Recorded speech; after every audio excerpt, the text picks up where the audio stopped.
Ketegangan yang terjadi saat penjemputan putri sulung Nikita Mirzani, Loli, di apartemennya cukup menyita perhatian publik. Dalam sebuah video live di akun TikTok Mail Syaputra, Loli nampak berteriak histeris saat dipaksa masuk ke dalam mobil. Sejumlah orang terlihat mendampingi Loli dalam proses tersebut, juga berusaha menenangkannya.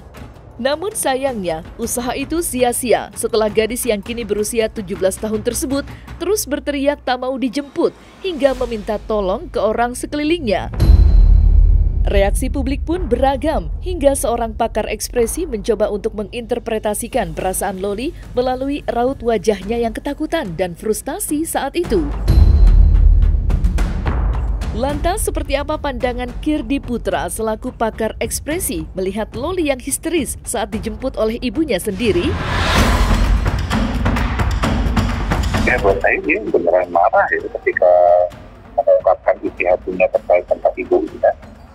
Tentang apa yang diperbuat ibunya, tentang bagaimana interaksinya dengan ibunya. Ya, buat saya itu benar-benar ekspresif. Kelihatan dari matanya yang glaring, kemudian bibirnya yang menipis itu memang ekspresi marah.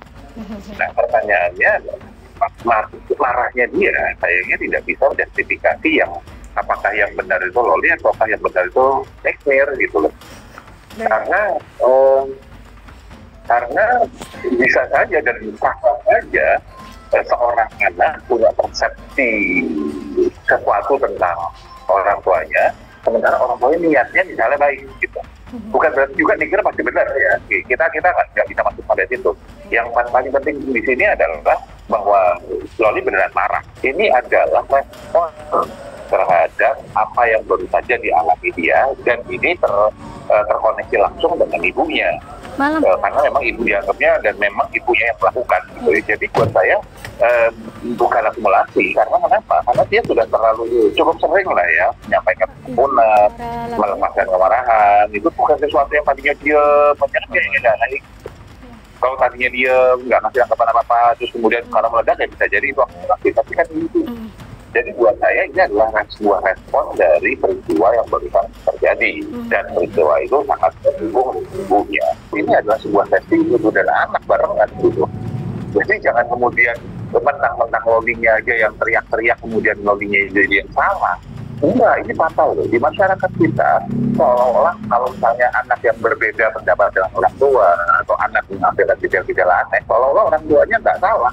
Padahal bisa jadi itu memang anak efek dari pola asuh misalnya, didikan, interaksi dari orang tua, dan kita nggak bisa menafikan atau menghindari itu di zaman saat itu. Ya itu sangat mungkin terjadi. Itu adalah produk dari pola asuh dan didikan yang diberikan oleh pikir pada dia.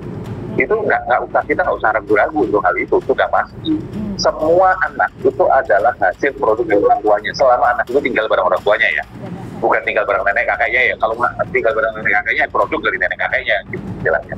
Nah, keluaran pendaman tersebut bisa tidak. Ada yang kemudian jadi reaction atau misalnya emosi menangis atau histeris, itu ada yang tantrum, ada yang kemudian dia membuat sabotase pada dirinya, jadi kayaknya gagal terus hidupnya, ada sebagai sabotase atau sebagai untuk nyiksa orang tua, itu ada. Dan itu macam-macam bentuknya. Kebetulan yang ditampilkan oleh Loli adalah seperti ini, dan itu bukan Loli sendirian di Indonesia ini, bahkan di dunia ini banyak yang seperti Loli. Ya cuman karena memang mereka influencer atau mereka selebriti, mereka naik ke dalam media. Apa yang dilakukan Loli ini sesuatu yang memang pasti hasil dari pola asuh, pola didik dari Nikir selama ini.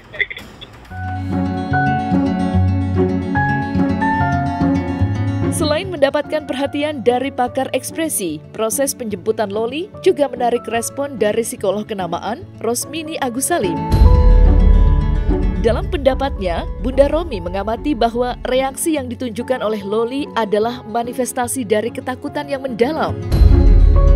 Bunda Romi mengungkap jika ada komunikasi yang terjadi antara Nikita Mirzani dan Loli sebelum penjemputan siang itu, Loli mungkin tidak akan merespon histeris saat dijemput.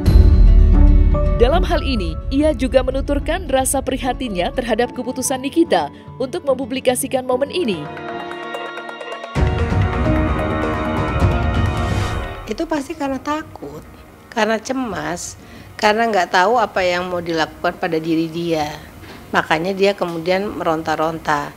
Kalau diprologkan dulu sebelumnya, diberikan informasi kenapa mau dilakukan ini, manfaatnya untuk dia apa, dan kemudian ini tujuannya mau arahnya kemana, mungkin dia jadi siap. Tapi karena ini seperti kayak dijebak gitu, jadi kayaknya serasanya dia, maka jadi terlihat seperti kayak dia nggak terima. Kenapa mesti dijadikan sesuatu yang mau dipublikasikan lah gitu.